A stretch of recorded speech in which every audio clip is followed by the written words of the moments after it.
ఈరోజు దేవుని వాక్యము యోహాను రాసిన మొదటి పత్రిక 2వ అధ్యాయము 28వ వచనము. మీరు ఆయన యందు నిలిచి ఉండుడి. మరి ఈ హెచ్చరిక మాట ద్వారా దేవుడు మనకేం చెప్పదలుచుకున్నాడంటే అండి, ఈ రోజున మనం నిలిచి ఉండేటట్లయితే ఎందుకు నిలిచి ఉండమని చెప్తారండి? ప్రత్యేకంగా వాక్యం రాసిపెట్టి ఉంచాడు కదా పరిశుద్ధాత్ముడు. నిలిచి ఉండలేము. మనకు వస్తున్న శోధనలు, పరీక్షలు, శ్రమలు, ఇబ్బందులు కూడా వెళ్తున్నప్పుడు మనం నిలిచి ఉండలేము. కాబట్టే ఈ రోజున ఈ వాక్యం ద్వారా మనల్ని హెచ్చరిస్తున్నాడు దేవుడు. మీరు నిలిచి ఉండండి, దేవుని యందే నిలిచి ఉండండి అని మాట్లాడుతున్నాడు. యోహాను సువార్త 15:5 ప్రకారము, ద్రాక్షవల్లిని నేను, తీగలు మీరు. ఎవడు నా యందు నిలిచి ఉండునో, నేను ఎవని యందు నిలిచి ఉండునో వాడు బహుగా ఫలించునని మాట్లాడుతున్నాడు కదండి. దేవుని యందు నిలిచి ఉన్నప్పుడు మాత్రమే మీరు ఫలిస్తారు అని ఇక్కడ వాక్యము బోధిస్తుంది.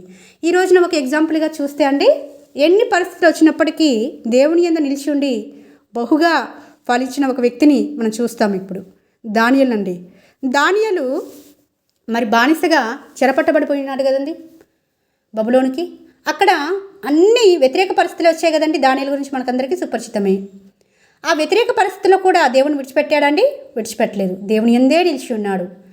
భోజన పదార్థాల ద్వారా శోధింపబడినప్పుడు దేవుని యందే నిలిచి ఉన్నాడు. మరి జ్ఞానులందరినీ సంహరించే క్రమంలో అక్కడ కూడా దేవుని యందు నిలిచి ఉన్నాడు. దేవునికి ప్రార్థన చేస్తూ వాళ్ళందరినీ కాపాడుతూ వచ్చినాడు. తరువాత ఆయన ప్రధానుల ముఖ్యుడిగా ఉన్నాడటండి. దానియేలు గ్రంథం 6వ అధ్యాయంలో చూస్తే అక్కడున్న రాజు ప్రధానుల ముఖ్యుడిగా దానియేలు చేయడము అక్కడ కొంతమంది నచ్చలేదు. అందులో కొంతమంది ప్రధానులు, అధిపతులు ఆయన మీద పగపట్టారు. ఎలాగైనా ఏదైనా నేరం మోపాలి దానియేలు మీద అని మరి కనిపెట్టుకొని ఉండి చూసినప్పుడు దానియేలు నమ్మకస్తుడే ఉన్నాడు.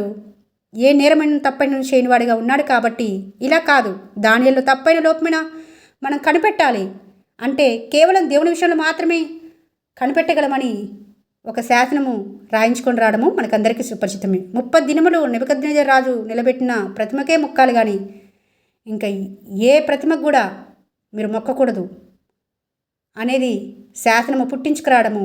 ఆ శాసనంలో మరి శిక్ష ఏందనంటే అది తప్పిన వారికి సింహాల బోన్లో వేస్తానని చెప్పారండి. అంటే మరణశిక్ష విధింపడము చూస్తున్నాము. ఇట్టి శాసనము సంతకం చేయబడిందని దానియేలుకు తెలిసినప్పటికీ దేవుళ్ళు నిలిచి ఉన్నాడు కదండి. ముమ్మారు ప్రార్థన చేశాడట. రహస్యంగా కూడా కాదు. యెరూషలేము తట్టు కిటికీలు తెరిచాడు. ముమ్మారు ప్రార్థన చేస్తూ వచ్చినారు. అంటే శోధనలో కూడా నిలిచి ఉన్న దానియేలు ఇక్కడ మనం మాదిరికరంగా తీసుకోవాలండి. వస్తాయి మనకు కూడా దానియేలు లాంటి శోధనలు మనకు రావచ్చు, రాకపోవచ్చు. కానీ శోధనలో కూడా, శ్రమంలో కూడా దేవుని యందు నిలిచి ఉన్నప్పుడు మాత్రమే దానియేలుని తప్పించిన దేవుడు, దానియేలుని ఘనమైన స్థానంలో నిలిపిన దేవుడు మనల్ని అందరినీ కూడా ఆ విధంగా నిలపాలని ఇష్టపడుతున్నాడని ఈ రోజున ఈ వాక్యం ద్వారా దేవుడు మనతో స్పష్టంగా మాట్లాడుతున్నాడు. కాబట్టి ఈ వాక్యం ద్వారా మనందరం సరి చేసుకొని శోధనలో, శ్రమలు కూడా వెళ్తున్నప్పటికీ దేవుని యందు నిలిచి ఉండి దేవుని యొద్ద నుంచి ఆశీర్వాదాలు పొందుకున్నట్లుగా దేవుడు సహాయం చేయనుగాక. ఆమేన్.